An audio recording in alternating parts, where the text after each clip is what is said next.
BTS से आप क्या सीख सकते हैं? हालांकि इसके मैंने बहुत सारे पार्ट बनाए हैं, लेकिन अभी हम एक एक करके देखेंगे। और साथ में एक बटरफ्लाई का पर्सनल क्वेश्चन भी है। पहले वीडियो देख लेते हैं, उसके बाद उनका सवाल देखते हैं। आज हम शुगा का देखेंगे। शुगा, जैसा कि आपको पता होगा, शुगा कितने पुअर फैमिली से थे। वो किराए के घर में रहते थे, इसलिए उनके पापा शुगा की म्यूजिक की ड्रीम को सपोर्ट बिल्कुल नहीं करते थे, क्योंकि वो चाहते थे कि शुगा पढ़ लिखे और जॉब करे, घर संभाले। क्योंकि शुगा के पेरेंट्स की फिजिकल कंडीशन भी बहुत खराब थी। जब शुगा का जन्म हुआ तब उनकी माँ की हार्ट सर्जरी हुई थी और उनके पापा को लिवर कैंसर था। कुछ लोग शुगा के पेरेंट्स को, खासकर उनके पापा को, गलत समझते हैं, क्योंकि वो शुगा के ड्रीम को सपोर्ट नहीं करते थे, शुगा के लिखे रैप को फाड़ देते थे और कई बार हद से ज़्यादा ही शुगा पर गुस्सा करते थे। पर अगर हम कुछ देर के लिए शुगा के पापा की जगह पर खड़े होके सोचें तो वो भी सही थे। किराए का घर, कमाने वाले सिर्फ वो, पत्नी की हार्ट सर्जरी, घर का राशन, बच्चों की स्कूल फीस, पानी का बिल, बिजली का बिल, कितनी रिस्पॉन्सिबिलिटी थी। और म्यूज़िक आइडल बनना ये एक ऐसा करियर है जिसके पूरे होने की संभावना बहुत कम है, ना के बराबर। शुगा के पापा जानते थे कि हर साल कितने लोग आइडल बनने का सपना देखते हैं और कितने लोग कंपनी में जाते हैं और उसमें से सिर्फ कितने कम ही लोग आइडल बन पाते हैं। और उनका भी ये नहीं पता होता कि वो आइडल बन ही जाएंगे। एक गाना हिट हुआ, अगला गाना फ्लॉप। इसलिए शुगा के पापा उन पर गुस्सा करते थे कि तुम पढ़ो और जॉब करो। पर शुगा ने समझदारी वाला काम ये किया कि उन्होंने अपनी बेसिक पढ़ाई पूरी की। ऐसा नहीं है कि शुगा ने पढ़ा ही नहीं और पहले ही घर छोड़ दिया। जब वो 13 साल के थे तब परिवार से छुप कर वो म्यूजिक सीखते थे। मीडी बजाते थे, मीडी जिससे म्यूजिक की धुन बनाते हैं। पर फैमिली को पता नहीं था। इस दौरान शुगा ने अपनी पढ़ाई भी जारी रखी। जैसे ही शुगा 18 साल के हुए उन्होंने घर छोड़ दिया। छोड़ दिया मतलब ये नहीं कि भाग के आ गए बिना बताए, बता के आए। बता के गए कि मैं अपने सपनों की तरफ जा रहा हूँ, और घर से बिना 1 रुपए लिए गई। बाकी की स्टोरी तो आपको पता ही है। पार्ट टाइम जॉब करना, साथ में म्यूजिक सीखना, फिर उनका कार से एक्सीडेंट हो गया। उनके शोल्डर की हालत जो अब तक खराब है, हालांकि अब तो सर्जरी हो गई, लेकिन फिर भी। उनके कान की सर्जरी हुई थी, अपेंडिक्स का ऑपरेशन हुआ था, और भी बहुत सारी प्रॉब्लम। ऐसी बहुत सारी प्रॉब्लम फेस करते हुए फाइनली शुगा कामयाब रहे। शुगा आज बेस्ट सॉन्ग प्रोड्यूसर हैं और सॉन्ग राइटर और रैपर और ब्रांड एम्बेसडर। बहुत बड़ा घर, बड़ी गाड़ी, बड़ा नाम, प्यार करने वाले फैंस, सब कुछ जो वो चाहते हैं सब कुछ उन्हें मिल जाता है।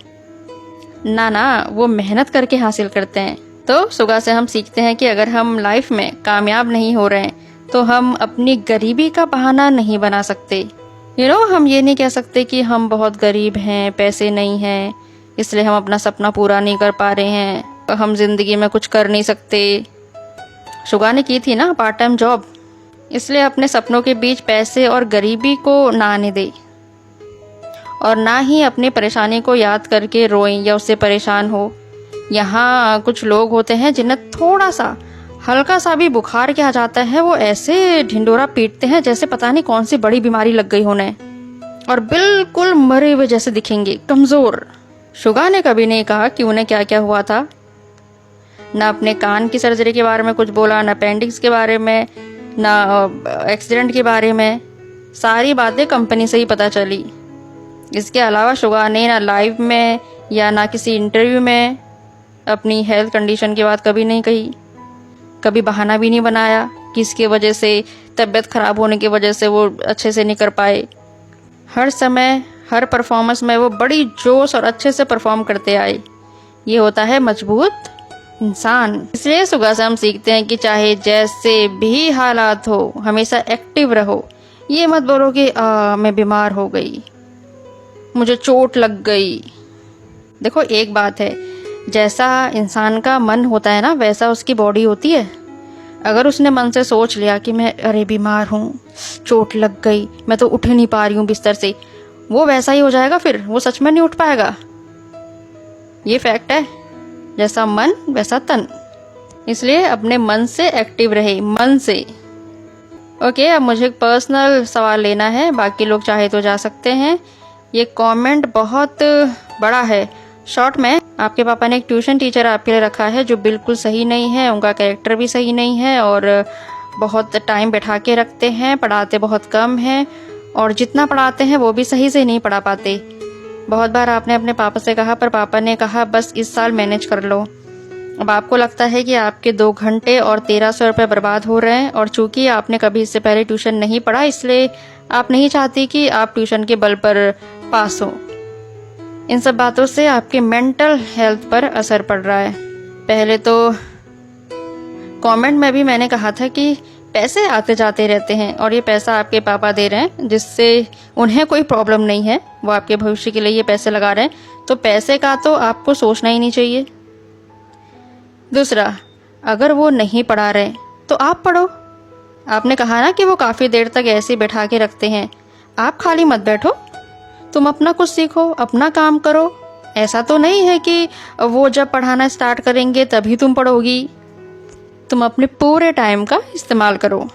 हमें अपने कर्तव्य, अपनी ड्यूटी देखनी है, हमारा क्या काम है और हमें क्या करना है, कैसे करना है। दूसरों को जब हम देखते हैं तो हमारा ही मेंटल पीस खराब होता है कि दूसरा क्यों नहीं अच्छे से अपना काम कर रहा है, उसको ये काम ऐसे करना चाहिए। दूसरों को छोड़ो, अपना काम सही और पूरा रखो और गंभीर रहो, सीरियस। अगर तुम्हारा बिहेवियर हंसमुख वाला भी है तब भी, जैसे कुछ लोग होते हैं ना बहुत हंसमुख, सभी से दोस्ती करने वाले, ट्यूशन टीचर के साथ ऐसा नहीं। जैसा कि आपने कहा कि उनका कैरेक्टर भी सही नहीं लगता, इसलिए कोई हंसी मजाक नहीं, एकदम सीरियस। पढ़ाई की बातों के अलावा कोई और बात नहीं, बिल्कुल भी नहीं। कोई और बात करनी भी क्यों है? सीधा बोलो, मुझे पढ़ाई के अलावा बाहरी बातों में कोई इंटरेस्ट नहीं है। आप पढ़ाइए, नहीं तो मैं खुद ही पढ़ लूंगी। फिर चाहे तो वो तुम्हें घमंडी या एटीट्यूड वाली लड़की क्यों ना समझे, ठीक? इतनी परेशान होने की जरूरत नहीं है, बस तुम ज्यादा सोच रही हो।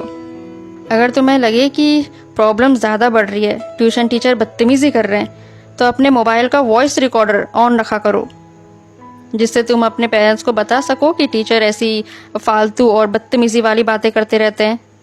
आजकल तो सबके पास पर्सनल मोबाइल होते ही हैं, तो वॉइस रिकॉर्डर ऑन कर लिया करो, टीचर को पता भी नहीं चलेगा। लेकिन सबसे ज़रूरी बात, तुम्हें सिर्फ अपने काम पर ध्यान देना है, टीचर के नहीं। वो पढ़ाए या ना पढ़ाए, तुम्हें अपनी स्टडी पर फोकस करना है। मेरी बात लिख लो, मेंटल पीस और डिप्रेशन तभी आता है जब हम दूसरों पर ध्यान देते हैं। दूसरों को सुधारने की ज़रूरत नहीं है, इसलिए अपने काम पर ध्यान दीजिए, ओके? नहीं, इसलिए टाइम टेबल बनाना मुश्किल है, पर टाइम बचाने का सबसे अच्छा तरीका फालतू चीज़ों से और बातों से दूर रहो। जो बातें आपकी लाइफ पर बुरा असर डालती हैं, आपको कुछ अच्छा नहीं सिखाती है, उनसे जितना हो सके दूर रहो। फिर आपके टाइम टेबल में सिर्फ अच्छी अच्छी चीज़ें रहेंगी, okay? Don't worry, fighting. Okay then, फिर मिलते हैं, take care, see you again.